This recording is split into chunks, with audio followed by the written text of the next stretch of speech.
I'll speak from the heart for a second. I was talking, a lot of my best friends are I went to Israel, loved it. I actually want to go back. I actually was saying, there's no point in bringing Jewish kids to Israel.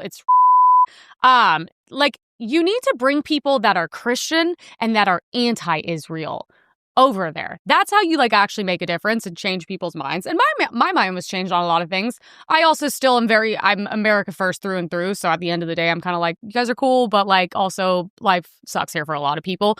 But I'm just like, I actually notice that all of my hate for Israel and the government and once in a while Jewish people actually never came from Israel. It actually just came from the top pro-Israel, pro-Jewish commentators in the movement. They're actually the most annoying, hypocritical, sellout pieces of shit in this industry. And I'm glad a lot of them weren't there because I don't want to see them.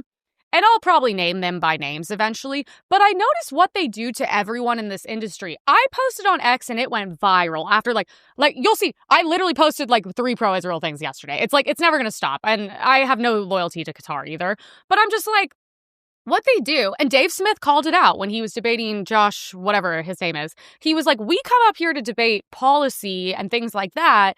You come up here to debate our character. And they're very quick to be like, hey, we're going to take everything from you unless you're unapologetically with us. And also, this is why so many people in the movement have turned. This is why the right's breaking up.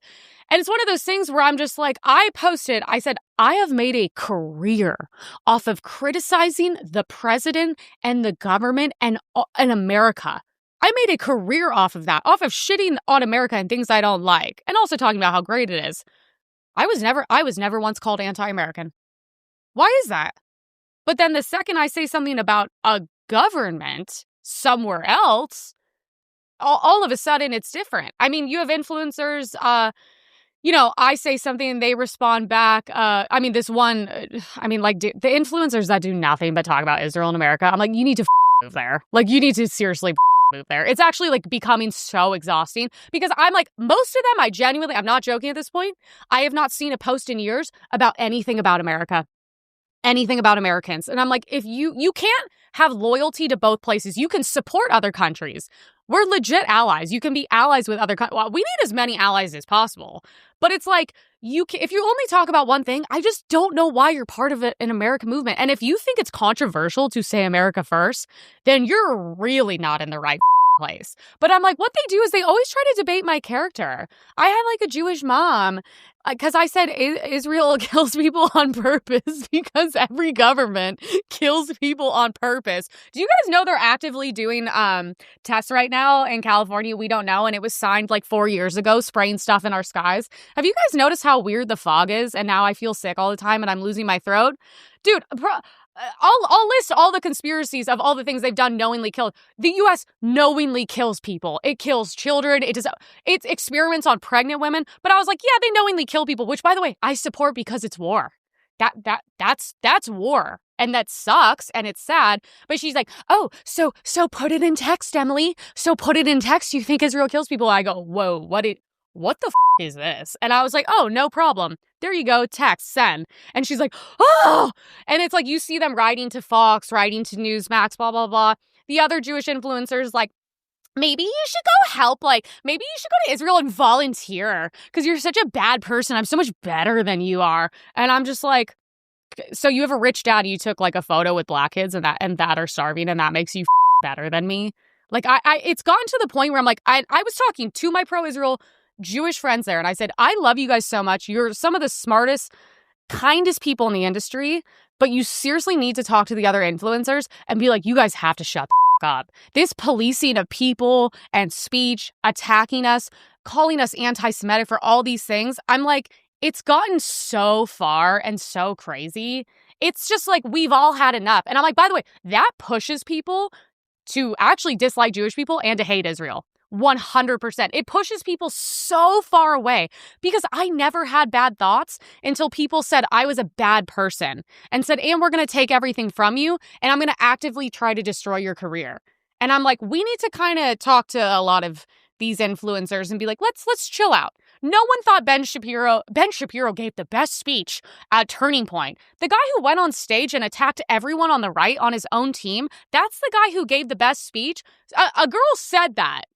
Granted, I'm not a fan of her content, but I was like, wait a minute, he gave a better speech than Charlie? Than Charlie did for how many years? I'm like, I don't even understand. That was a long rant. I'm sorry. We have an ad for AIPAC where they explain how they buy U.S. politicians. Oh, shocker. Let's talk about AIPAC. Today, AIPAC. On Capitol Hill, AIPAC. AIPAC. AIPAC. AIPAC. AIPAC. You may have heard our name, but how much do you really know about AIPAC? AIPAC is an American organization that works to strengthen the U.S.-Israel relationship. This partnership advances America's interests and democratic values and helps keep Israel safe. What about America? Our 5 million members are U.S. citizens, Democrats and Republicans. Jesus, 5 From million? every part of the country, we urge our elected leaders to enact pro-Israel policies. This Any pro-American policies? expanding America's defense partnership with Israel, Okay. supporting life-saving security assistance, confronting Iran and its terror proxies. Iran, who's been attacking us, going to attack us for how long? Being pro-Israel is good policy. Oh. And AIPAC members make sure it's good politics, too. Ooh. We raise money to help elect pro-Israel candidates for Congress from both parties. And we take the political fight to our opponents, helping defeat anti-Israel candidates running for the House or Senate. Not supposed to say that out loud. Fight in Washington to secure the future of the U.S.-Israel relationship. The actions of pro-Israel Americans today will help determine the future of this bond and the fate of both countries. Did they think that ad was gonna do anything good for them?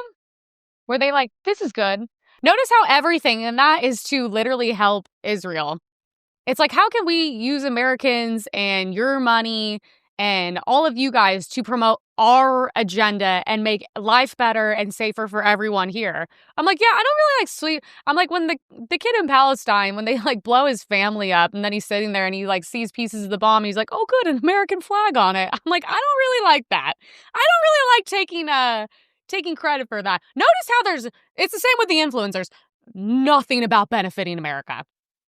They're like, so how can we use your army, your politicians, your propaganda to strengthen us? Oh no, but it's our relationship. I'm like, what are you guys doing for us?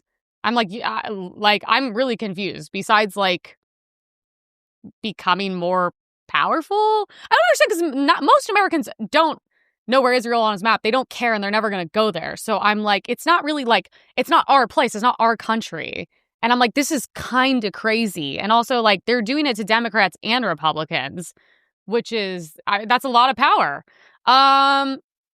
People were like, I thought this ad was like, they thought it was like a joke, and then they realized it was serious. And I was like, this ad was way too honest, to be honest. Kash Patel, when he's not doing podcasts with his girlfriend, wants to prioritize Israel. Jeez. We need America to wake up and prioritize Israel, and bring home Israelis, and make sure we stand by our number one ally in Israel. Yeah, Americans need to stop worrying about getting shot and stabbed, migration, and being poor. They need to prioritize a foreign nation that they know nothing about, that they're never gonna go to. Dude, you guys, at a certain point, Emily's really gotten a lot of influence from Qatar. No.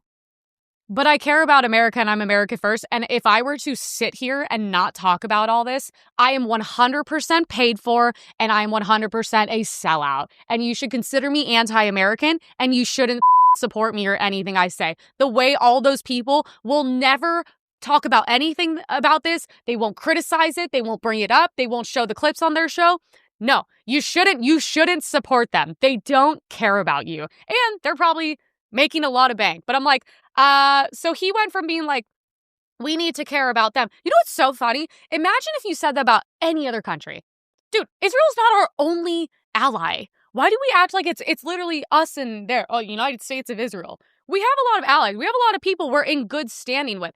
Actually, we should probably work a little harder to be in better standing with the people who could actually kill us all.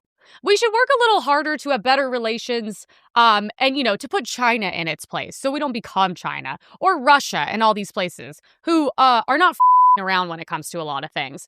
We're kind of, and like Netanyahu being like, you guys wouldn't exist for us. I said, oh, if we dropped support for you for 24 hours, get back to me then. Like, literally. I mean, at a certain point, like, let's put them in their place. I don't understand. People tell me all the time that they have much better lives there than us. And I go, why? They shouldn't. If you need us, if you're my broke friend and I pay for you and I help you out, you shouldn't have a better life than me. If your existence relies on me, you should have a better life. I'm sorry, like, at a certain point, it would be shitty of me to act like I don't see all of these things. And it doesn't even change my stance. I do think they're an ally and I align with them and I want all the people there to be safe. And the people that live next to them are kind of crazy terrorists, unfortunately, and they're really up. And they're also like very extreme. You have no education, so they're mentally an extreme religion that's violent. So it doesn't breed good people. It just doesn't. It's really not good for anyone around the world. We see all these similar people going into the UK. We have studies of Palestinians going places and nothing good happens. But like, to ignore all of this and watch the creators who do, they're compromised. Netanyahu asked Trump to support another attack on Iran during a December 29th meeting at Mar-a-Lago. Well, there you go. Hey, Iran, who apparently is our biggest threat, who's been going to go nuclear and kill us for how long? And by the way, are we getting information from anyone but Israel on this? Are we getting information from anyone else? Is Japan being like, yo, you guys should watch Iran? Like, it's funny that it's only coming from them. I voted for Trump because I don't want to be in wars. I don't want my money going to wars. I don't want bombs killing kids with American flags on it. I understand war is necessary and everyone loves it because they make tons of money. I think it's sad and I voted to be out of it. I want that money going to us, to Americans. People have shitty lives here. You know how many people don't have health insurance because they can't afford it? And then when they get on it, it sucks anyways because you still have to pay $10,000 out of pocket. I mean, honestly, it's like that's America first. This is where we need to move. This is why the right is so divided. And I think it's fair.